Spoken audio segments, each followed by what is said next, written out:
Tēnā koto katoa, nau mai, haere mai, tēnā koto, tēnā tato katoa.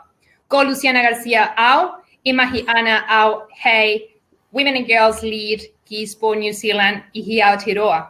Good evening, everyone, and welcome to tonight's webinar, which focuses on the integration of the art and science of coaching young women. I'm Luciana Garcia, and I'm the Women and Girls Lead at Sport New Zealand, and I'll be your host for tonight's webinar with my colleague, Sharissa.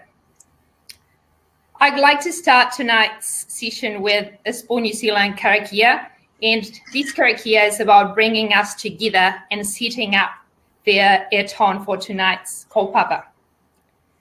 Tu taua mai runga, tu taua mai raro, tu taua mai roto, tu taua mai waho. Kia tau auti Māori tu, kia tau auti Māori ora, tuturu whakamua kia tina, tina, haumie, huie, tākie. All right, we have so many people joining us tonight. It's really exciting and probably shows how relevant this topic is for so many people. It's been a challenging couple of months, I think couple of years for most of us. And first of all, I would like to acknowledge all the people that are joining us tonight from Taumaki Makaurau. You've done a great job over the last 5 weeks, and thank you on behalf of the rest of Aotearoa. And that being said, it's great that we still have a platform like online webinars to come together and discuss a topic that is so relevant for many of us, and many of us are so passionate about, which is coaching young women. As many of you may know, this webinar is part of a series that Sport New Zealand has been running in the context of Balance is Better. And Balance is Better, for the ones that are not too familiar with it, is a philosophy for youth sport. And at the heart of this philosophy is ensuring that all rangatahi, young people, have the opportunity to experience quality sport. And with that, we mean sport that caters for their motivations and their needs and their aspirations. And as coaches, we all have a critical role to play. I should have mentioned before that before my time at Sport New Zealand, I used to coach lots of young women through synchronized swimming. So coaching is something that sits really close to my heart, and especially coaching girls and young women. And coaching is a very powerful tool, and through coaching, we have the ability of reaching lots of young people and making a positive impact in their lives, in setting environments where they can thrive and they can realize their potential through sport and stay engaged for the rest of their lives. Before I introduce our keynote speaker for the night, Kylie, I would like to touch on some housekeeping rules. It looks like most of you are familiar and managed to find the chat, which is on the right side of your screen. Feel free to pop questions throughout the night and introduce yourself and tell us who you are and whereabouts in the country or in the world you're at. You'll see throughout the night we are going to have some polls that are going to pop up. Please feel free to engage. It will be really good to help us understand better who's in the call and a bit more about the mahi that you do. If you have any technical issues, try closing the window and coming back to the same link that you got. And if those issues persist, contact Hamish. You can contact Hamish through the email that you got with the registration and the link for the call, and he'll be able to help you with your issues. And I'll pass it on to my beautiful colleague, Sharissa. Ngā mihi Lou, kia ora koutou, ko Sharissa Tokoinga, and I reside in the mighty Hawke's Bay. And wonderful introduction, and a common topic we connect on is coaching our rangatahi, our wahine, our young girls as they navigate through those teenage years. And great to see a whole lot of netball people out there coming on before the Silver Ferns game, which is about to kick off. So appreciate if please no schools in the chat. I can't wait to watch the delayed coverage later on as the rest of you as they take on England. So time to really park the technical side of the webinar tonight and introduce our keynote speaker. But firstly, before I introduce Kylie, I'd like to put my apologies in on behalf of Sharon Kearney, known as Shaz in the netball world, who unfortunately, with COVID, as we know, we're adapting the whole time, and she stepped up to be the Sulphunes physio in Christchurch with the Sulphunes physio unavailable. So she has had a big part to play in this. As the netball world know, she is an ambassador for injury prevention through her Netball Smart program, and has worked all the way from performance to community, and has supported Kylie in this, and has given us some good messages to put across tonight. But without wasting any more of Kylie's time, team, we're going to run this in 2 halves. We are going to spend the first half with me and Kylie online, and the second half with Lou. At halftime, we'll put some, if you have some questions, please put them on the chat, and Lou will bring them to the table for our halftime talk, and then we'll go on to the second half. So it is my absolute pleasure tonight to introduce Kylie, who resides from the east coast of the South Island and mainland in Christchurch. Now, she's an absolute passion around young women and has completed her master's in understanding the key indicators of female health, and especially around the menstrual cycle for our young girls as they navigate those teenage years. So I do not really want to take too much more of your time, Kylie. I know we kind of talked at the start that we could talk about this topic for hours. So look forward to hearing what you've got to share and what that means for us as coaches, as parents, and as leaders in the sport industry. Thank you. Thanks very much for having me, and welcome to everyone. I'm probably really lucky this is on a webinar, because 1,800 people does sound pretty daunting, but just seeing your names makes it a little bit easier. So thanks for having me. Just a wee background: I'm physiotherapist by trade. That is how I met Sharon. Can you still hear me? Yeah.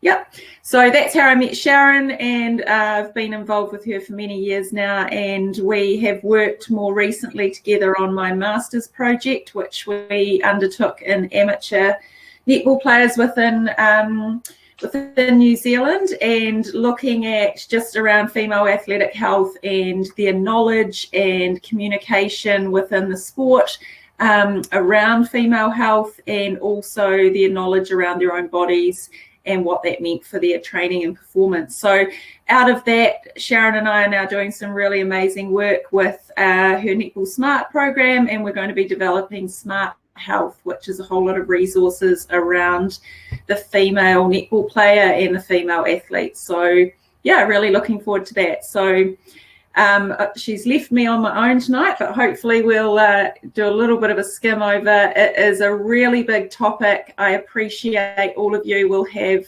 so much coaching knowledge, so much more than I could ever tap into, but I hope that we can just kind of raise some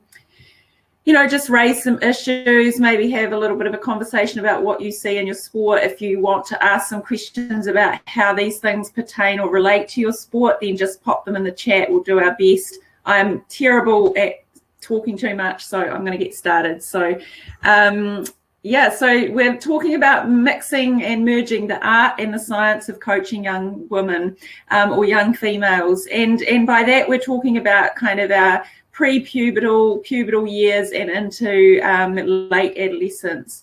So what we're going to do today, we're just going to have a look at our overview.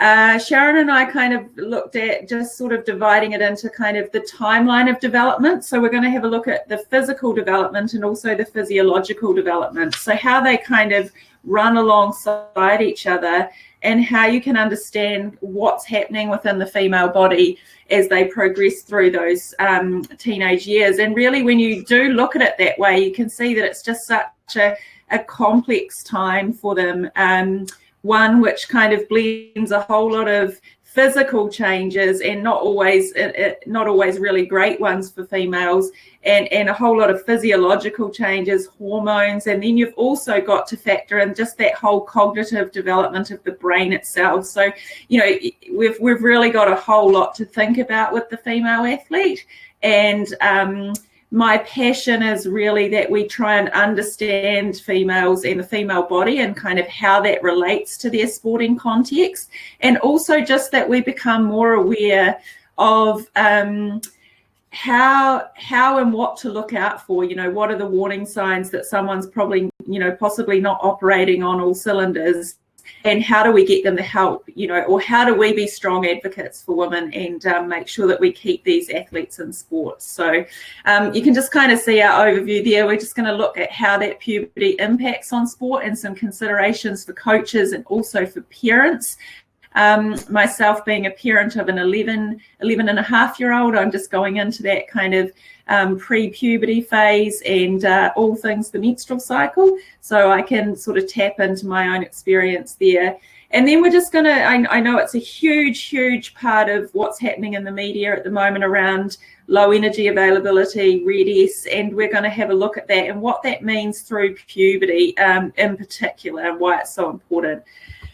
So, if we have a look at the timeline of physiological development, a lot of you will be aware of this in a roundabout sort of way, and you can obviously do a deep dive yourselves. But if we have a look at how it moves through, the brain is really, it's the stimulus for getting things going with puberty, and how it actually happens is quite complex. But essentially, in the female body, low levels of estrogen means this part of the brain called the hypothalamus doesn't really kick into gear until a certain time. But once it does, it starts to really kick into releasing some hormones, and those hormones is this LH and FSH, so luteinizing hormone and follicular stimulating hormone. And what those two hormones do is they then start to increase that estrogen that's traveling around the body, or estradiol as it's kind of called. But if we just focus on the estrogen, as that system matures and as those hormones start circulating in higher doses, we get more of that estrogen coming through, and that's what starts off the pubertal cascade, if you like. So we start to get these secondary sex characteristics, and that's where the first signs of puberty is really around this breast budding. So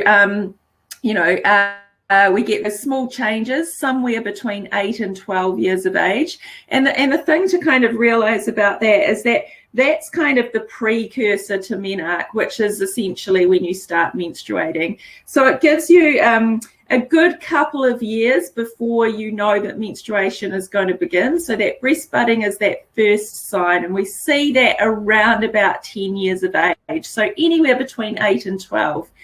As that progresses along, we start to just build up that estrogen within the system. And as we build that, we start moving through and traveling towards menstruation. So menses is obviously the big event, and it's the big event of a young female's life. And we expect that to kind of happen in New Zealand somewhere around that 12 years old. But it can be anywhere from 11 to 14. Now, what we do know is that we want all these things to be happening in succession. If a young female has not yet had their menstrual cycle begin before 15, that is something that we really want to encourage medical assessment for. So that's what's termed primary amenorrhea if you haven't started your menstrual cycle before 15. Again, if you early into puberty and you start developing before 8, that is another reason to seek some medical assistance or investigation for other causes. Alongside that, that's not really controlled in the brain, is the whole process around the sweating, body odor, and development pubic and armpit hair, as well as acne. So those two things, while they run side by side, they're not driven by the same mechanism. But what we really want to achieve in females, and what I'm really passionate about, is, of course, is to make sure that we understand that the key part of puberty and of maturation is to develop these really robust systems that keep working all throughout puberty and into womanhood, if you like. So what I mean by that is we really want to focus that ovulation and the production of estrogen as the main event. And that's why we're so passionate about making sure that we are aware of the menstrual cycle, because the menstrual cycle is a really good barometer of health. And the reason that we want to focus on that natural menstrual cycle as much as possible is because that's where we produce this estrogen, and that's where we get all the benefits from it. So I can't keep going into it as much as I want to, but estrogen and ovulation is the main event. Estrogen is the big factor in our bone health, in our mood and cognition, and also in like sustaining our bodily systems. So alongside that, we have this this rapid growth spurt that everyone knows about through puberty, and that's that rate, that period of time of the fastest upward growth. And in females, that happens a couple of years earlier than males. And so we get our peak height velocity, which is that really big growth period. And in females, it's interesting that, you know, the stats figures are sort of saying like 8 centimeters a year up until 15. And just to put that into perspective, it's saying that then after 15, they only grow somewhere around 7 centimeters. You know, that's give or take a little bit either side. But I found that really interesting, is that this is where all that growth happens. And it's just from a body perspective, it's this really magical time, and it's really important that we try not to interrupt that process.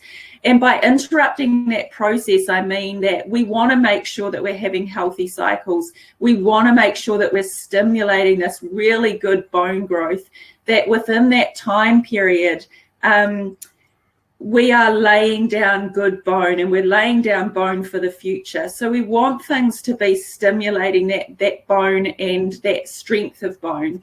And things that can interrupt that is this area around too much loading and not having that balance of bone remodeling and resorption and things like that. And also that we may get interruptions to the menstrual cycle, or that we are putting in factors that can change the rate of this growth or maturation. But in saying that, and Sharon's passion is around this physical development and how we kind of understand what happens within the body. So with this rapid growth, we get this kind of awkward adolescent teenager. We know that in females, we go up before our bones get stronger, and we don't have the same hormones as males. So we don't have the testosterone factor that gives us that muscle strength. So we really go, if we have our peak height velocity and we're getting taller, our bones aren't necessarily getting stronger at the same rate. And at the same time, our muscles and tendons aren't keeping up with that growth. We're also in this peak moment where we need to make sure that the bones are in this best state that we can. So we need, for bone growth, for bone health, we need the stimulating load. We need lots of multi-directional load. We need a balance with training so that we're not undoing all those processes. And we need to make estrogen. Again, you know, so we get that kind of gangly sort of teen, or we get that rapid growth, and there's just those changes in how teenagers move, and especially young teenagers. And then there becomes that challenge in how to control that movement, and challenges in how they move, especially then as they move into that next step. So we go taller first, and then we go a bit wider. And in females, we get that hip width, and we get some breast tissue, but continues to develop through puberty. So we get some girls who develop more of a bust. We get it hips widen, and there's that possible addition of that body fat, especially in the lower limbs and around the buttocks. So we get changes in movement, and then we get these challenges in movement. And so that's a really hard time, especially for females, to just kind of get a grip on this ever-changing body. And like I said, there's that physical change, there's the physiological change, there's the cognitive change, there's the social change. So it's all happening, and it's all happening for a good few years. And the way that Sharon and I like to talk about it is we want to make coaches and parents aware that it's just a blip, like it's just a blip in the system, and it needs to be managed really well so that we can keep our females in the game and in sport, and that we can keep them developing whilst they're going through these changes, and keep them supported and confident that this will be something they move through and they will come out the other side. As we go into that musculoskeletal maturation, as we go through that peak height velocity, as we start to finish off that big growth spurt, we start to get a stronger, more robust skeletal system. We start to get a well-developed reproductive and endocrine system. So that's our reproductive organs and the hormones that go with it. So if we've laid down all that foundation, we've built good bone strength, we've had healthy growth, it's all gone in a linear fashion, then we start to be able to grow into that body and we start to be able to master movement. And what we will talk about a little bit, of what I've put in one of your reference lists, is a really good article that kind of shows around how you can develop your programs around that time frame. So what's important at different stages and why, and it's kind of something that's just like a big topic, but we'll kind of touch on it. Very aware of my time. Yeah. So, we're going, Kylie. It's a really complex space, though, isn't it? And as a mother of a 14-year-old like you, and also as coaching in secondary school space, and I can see in the chat there's a lot of coaches out there who are in this adolescent space, and kind of really love how you're coming from the barometer of health. Just a quick question before we move on around, what stimulates bone density and what is too much, to unpack that bone density. So what's actually a optimal load? And we knew we were going to get this question at one stage around what is the optimal loading for young people. So I know it's a big one. Yeah, okay, so the question around that, I think that the better way to think about it, rather than what is an optimal load, because an optimal load for one person with a big movement history is going to be different from the newbie that comes into sport who hasn't got that background behind them. So that's one factor. The second factor that I would say from the way I come of it is that if you've got a young female who is moving through these timelines well and systematically as they do, and they have a healthy menstrual cycle that's developing and regulating over those couple of years from the onset of menses, then it's almost certain that you are getting, hopefully, that estrogen that is developing that bone strength. I mean, I can't say how much estrogen is needed for that, but what we're measuring is that if all those things are happening, then that is happening. So if ovulation is happening, it continues to build, it gets regular, that's happening.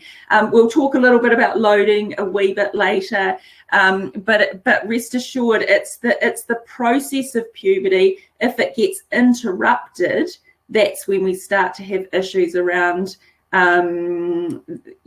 breaking that flow, if you like. So I'll try and come back to that. If we just go to sort of puberty and the impact on sport, I'm not going to go through this whole slide, but I think the things that we really want to just touch on, and things that have come up through, balance is better, and how we've had lots of discussions around rec teams and things like this. It's talking about how puberty affects every child and every female differently, and how we are always going to have these early and late maturers. And so if we start to put timelines and expectations on chronological age and don't factor into these physiological changes that happen at different stages and rates, we run into this early selection policy. We run into thinking that people are great athletes because they're bigger or taller or stronger.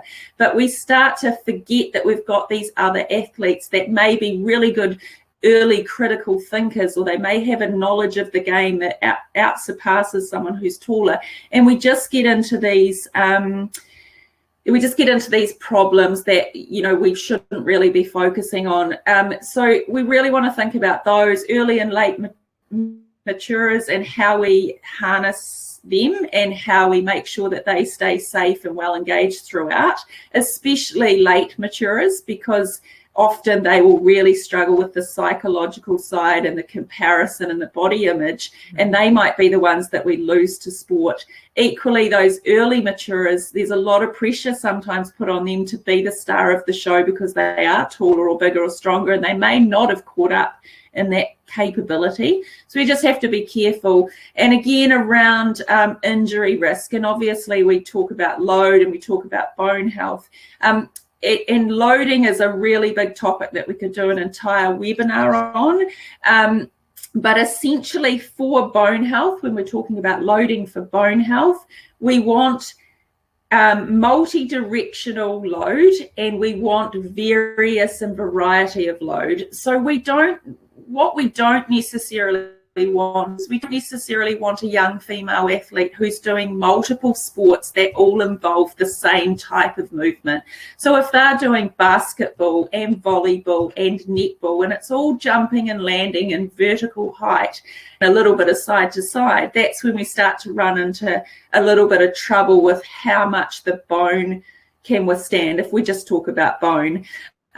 So that's kind of what we mean around loading. Early specialization within total number of hours for the week is another issue, and obviously we're probably going to get into this a bit down the track. And then the other thing is that dropout rates is one of our biggest issues that we're trying to fight here, not just in New Zealand but around the world, and how we keep these female athletes in sport for longer, how we build safe environments, build confidence, great humans, people who have a lifelong love of sport, and how we keep them in game. Hey, Kylie, so great first half, buddy. And Lou's come back on to manage our time. She's our umpire tonight. We knew we could talk for this for 2 hours. But some really good questions coming into the chat before we move into the second half as well. So great you addressed that drop-off. I know at Sport New Zealand, one of our key insights is around that key drop-off, and at age of 15 there's a massive drop-off, and you're saying that's right when, you know, a lot of our young women are in this times of change and it's so complex. So there is a question in there around what does it mean for different cultures, for our Māori and Pacifica rangatahi? What are the differences for them, and are there any? Well, I think what we need to factor in there is I think, well, it's hard to get some really good stats on that just due to sometimes the communication that's coming out and the willingness of Māori and Pacific Islanders to speak about their menstrual cycle and getting some really good facts around that. And we certainly found that that's still something we need to keep working on in terms of cultural consideration. In my experience, I found that often our Pacific and our Māori are developing earlier in terms of size and stature, and definitely I've witnessed some phenomenal skill level that comes with that. And so there's something to manage around how we coach those girls through those early stages. And I think it's really important that we keep, even though they are developing and they're developing early, they're still not cognitively able to be advanced at a level that we might think their bodies are up to. And so it's really important, I think, from a coaching aspect, that we just keep those years really fun, and we try and keep them coming back year after year, so that they are building on those skills, so that they can take the skill level, the maturation, and then the fun, and then keep going. But that's again another big topic. It's not black and white, isn't it? We're very much working in the grey. There's another question from Reese Spears I'd like to bring to the table as well, around body image as a challenge. How do we support or encourage an image of a fit body, a strong body, especially when every body shape is different and different growth rates as well? And being a male coach, having those difficult conversations around these pubertal changes, any considerations for them?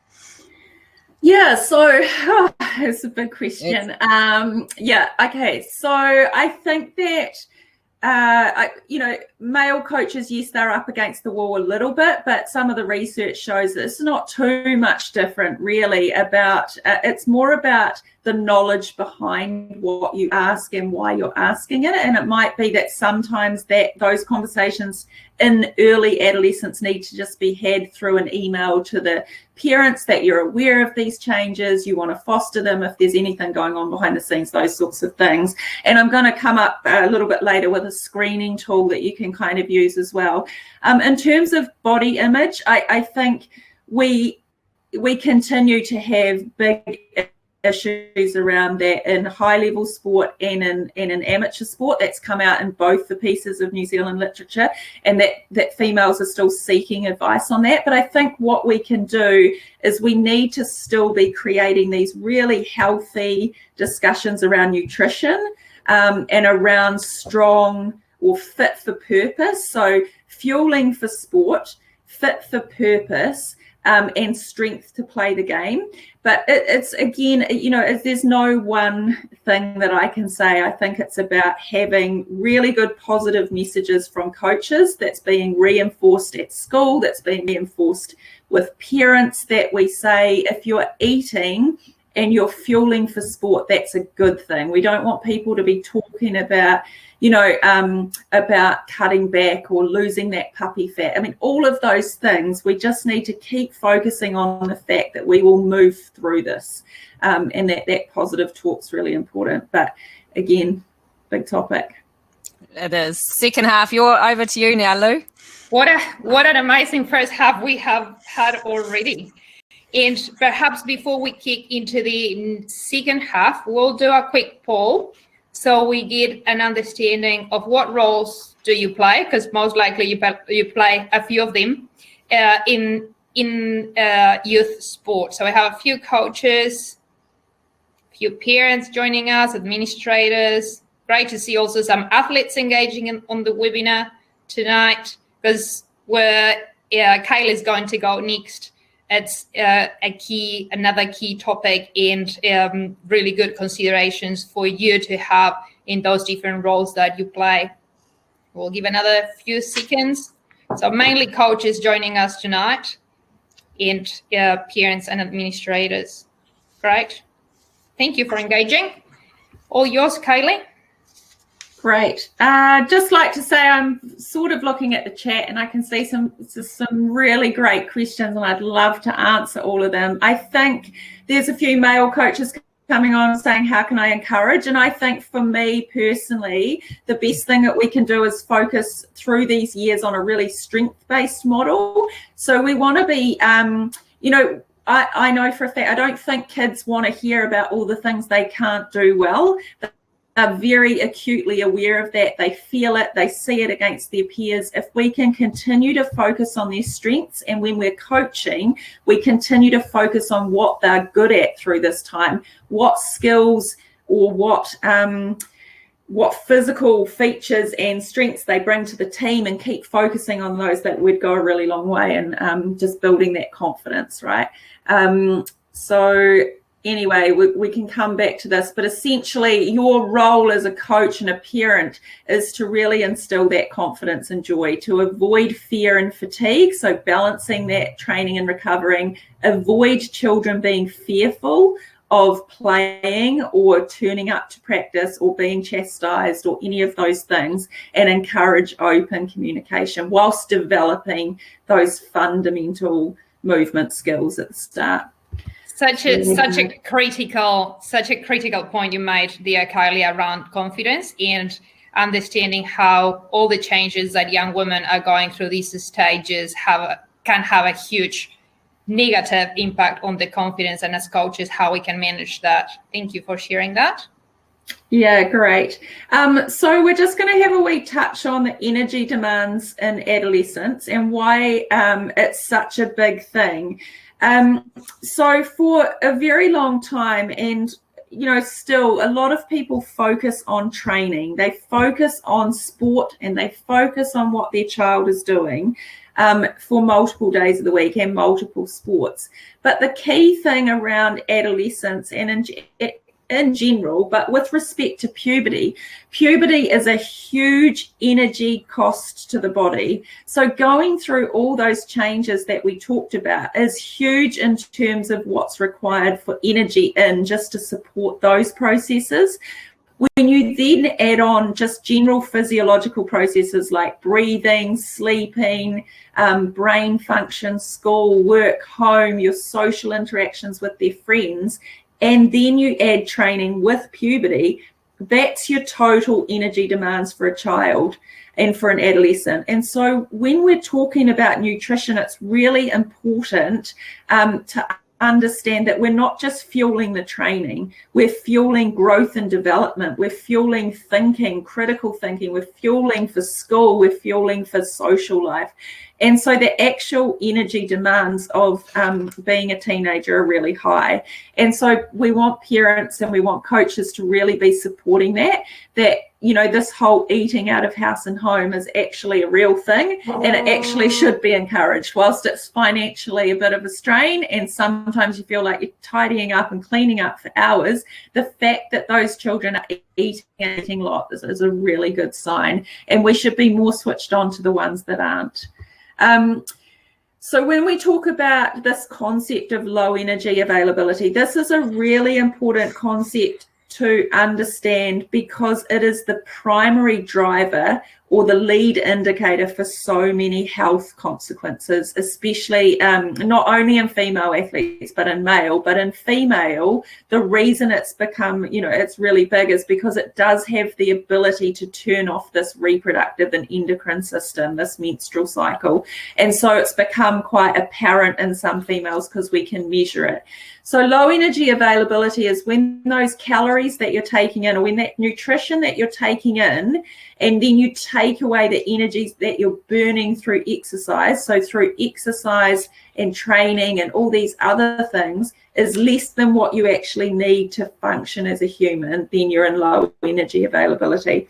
So the thing that I sort of put on my piece of paper here is, if you roughly just looked at that plate, that knife and fork, and you said, well, let's just put some really rough figures in. 2,000 calories they ate for the day, but they did some sport and they did a whole lot of it in that day, and they burnt 1,500 calories. So what you actually need just to cover those two things, normal physiological function, the amount of food you eat, and the exercise that you're doing, if you put the 2,000 and the 1,500 together, you actually need 3,500, not just 1,500 that you're burning through exercise. So it's really important to know that the food thing is a big thing, and energy availability is a really real thing. So low energy availability means that the energy levels are not being met for that adolescent, and that's when we can run into these other issues, health and performance issues that may lead to a syndrome called RED-S, which is relative energy deficiency in sport. And no doubt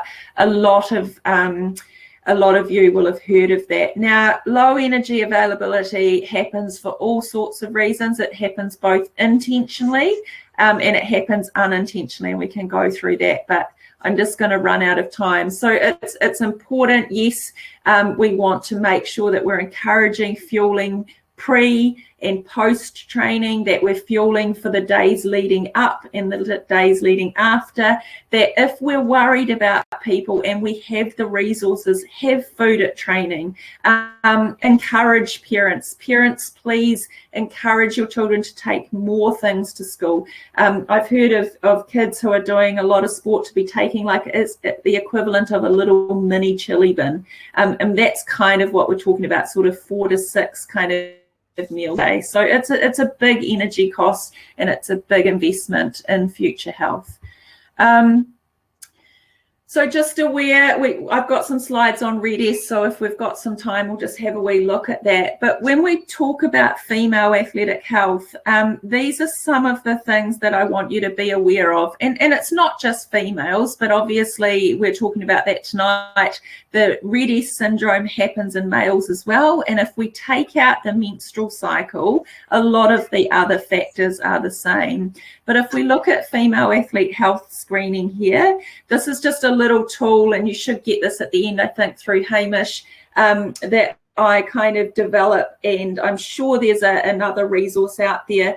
But if you just put this in a bit of a checklist, you can start to have a look at this with your athletes, especially if you're in things like rec teams or school teams or something where you get quite a lot of exposure to these athletes, and you possibly get a chance to have some conversations with them before the season. So this menstruation, we want to know, do you get your period? Like, first of all, do you get your period? And yes is not the end of that answer. So the end of that answer is talking about whether it's regular. Have you ever missed a period? Are you on hormonal contraception? So there's more questions to be asked from that, because getting a period when you're on hormonal contraception is not the same thing. We can go into that, won't have time. So talking about nutrition, tell me about your daily eating, the amount that they eat and the timing. Are they skipping breakfast? Are they avoiding certain food groups? Are they on a diet? Do they have concerns about their weight? Have they had concerns in the past? Those sorts of things. For adolescents, we know that sleep is hugely important and should be encouraged. We know that there's a 1.8 times injury risk if they're not getting 8 hours a night. So all of those things around good sleep hygiene and making sure that you get plenty of sleep is real. I know personally for me, I've experienced RED-S and I still have issues around low energy availability. If I get it wrong, my first system to break down is my sleep. And what we know about athletes, or what we don't know, is we don't know which one of these systems will break down in which athlete at what time. So it's different in everyone, and that's why the menstrual cycle is not the be all and end all. You know, we need to spot these other issues around these factors here. Injury and illness. Do your athletes, have they got any current injuries? But more importantly, have they got repeated or recurrent injury history? And especially with illness as well. So those athletes that get sick all the time, or your children are getting sick all the time, or every 6 or 8 weeks they come down with another cold or flu.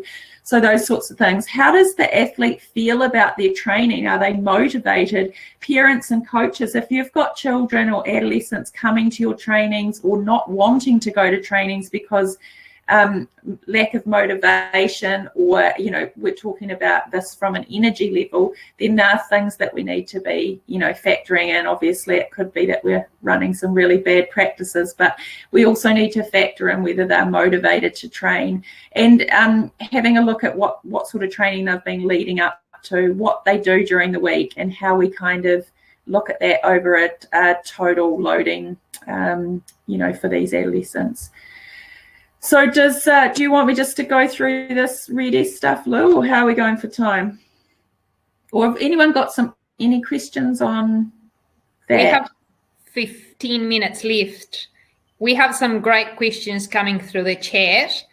How about we do a couple of questions and then I'll finish off with some RED-S stuff. Yeah, sounds good. Yeah. Well, there were a few questions coming from male coaches, which I think would be really good to address.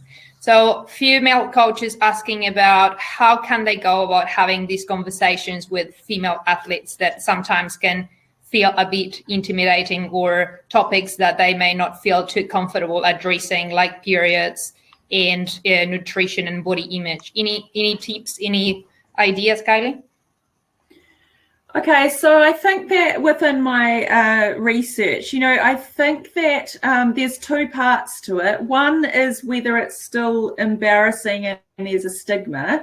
And so we've got to put that to one side. And the other thing is, do coaches know what they want to ask? So if you're just asking, do you get your period, and that's all you think you need to ask, or that's all you know how to ask, that's probably not really enough. So I think this screening tool really kind of helps with that. What I would do is probably take that sort of personal, if I wanted to really investigate it, I'd probably take the personal approach out of it. We know that kids are brilliant when they don't have to talk to you face to face. So just maybe even put out a pre-season survey, put some of these questions in and around other things so that it doesn't really make it so confronting. Like, obviously don't send out a survey just about your period, but put it in and around these kind of contexts here. Have some, you know, general conversations at practice around, these are the things that I'm not just interested in your development, I'm interested in how you are as a person. I want to know if there's any of these issues coming up, and just bridge that gap by, I've found that players in my study were not really willing to talk about it because they had no concept whether their coach knew anything about it. So if we front foot it by saying, hey, I have some knowledge in this area and this is what I just want to talk to you about, and then just leave it, and then, you know, let them come back to you or put out a survey that kind of follows up on that. But I also want to be really careful that as grassroots coaches and as volunteer coaches in many respects, I'm not expecting that our coaches have this responsibility, or the question is still whose responsibility is it, but more that there's just a general understanding of the things that make up female athlete health and what are the kind of warning flags or the red flags that you might think warrants a further conversation with either the athlete or hopefully in this case with the parents, and then getting some good help. So we don't necessarily expect that you're going to be a master at this, that it's all going to be communicated, but just generally front footing it with some knowledge, and then maybe just doing some digging through some survey or just some general chat. Thank you. I think that was some great tips and practical ideas on how coaches can do that. I think that there was another interesting question, and Michael, he asked if you have noticed any difference around what you just described, but with women living with a disability. It's not something I have personal experience with, and I apologize for that, but I know that in my study and in my research we found there was a really good article, and if you want, please contact me, and it was around I'm not sure, I'm assuming you mean physical disability, but it was around para-Olympians or para-athletes and the prevalence around low energy availability and RED-S. And we found, I think in that research study, it does highlight that these things,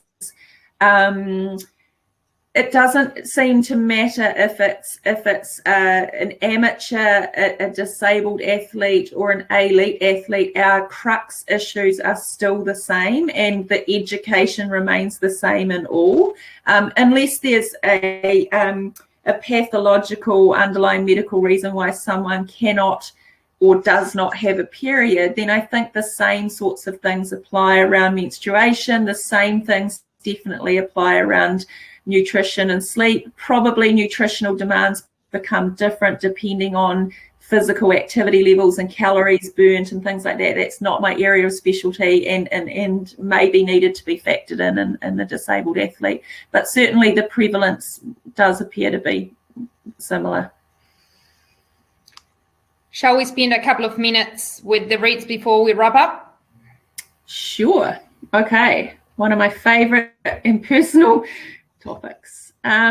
So yeah, I mean, I'm not really shy about saying that I experienced the effects of RED-S. I was in a chronic low energy availability state. It really wasn't anything to do with the amount of training that I was in.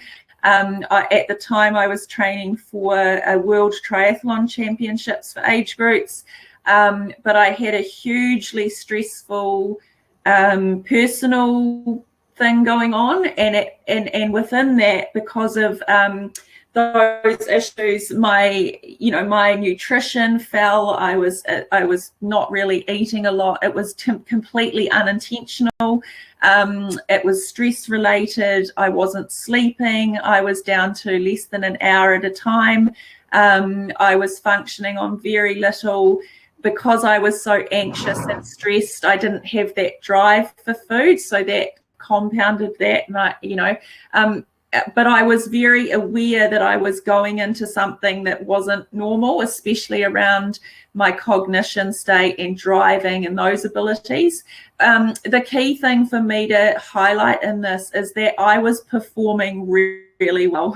So this is where we really need to be aware that performance is not always the first thing that is the issue. And in the female athlete, absent or irregular periods is not always the first issue. So like I said, we don't know what athlete is going to experience health effects at what stage or which system is going to go first. The reason that the systems shut down essentially is that the body is saying, we need to preserve some energy here because we don't have enough energy coming in to sustain all these systems. So let's go for something that's absolutely required, and that would be breathing. Breathing, cardiovascular, heart, lungs. So all of those things stay, and the body starts to go, well, what can I switch off that's non-essential? So in my case, it's kind of like, well, there's obviously lots more. We don't really need heaps of sleep. We start to shut down some of the more intricate cognitive functions. We get weight loss and those sorts of things. Other people, we have a huge issue around female athletes with gut issues.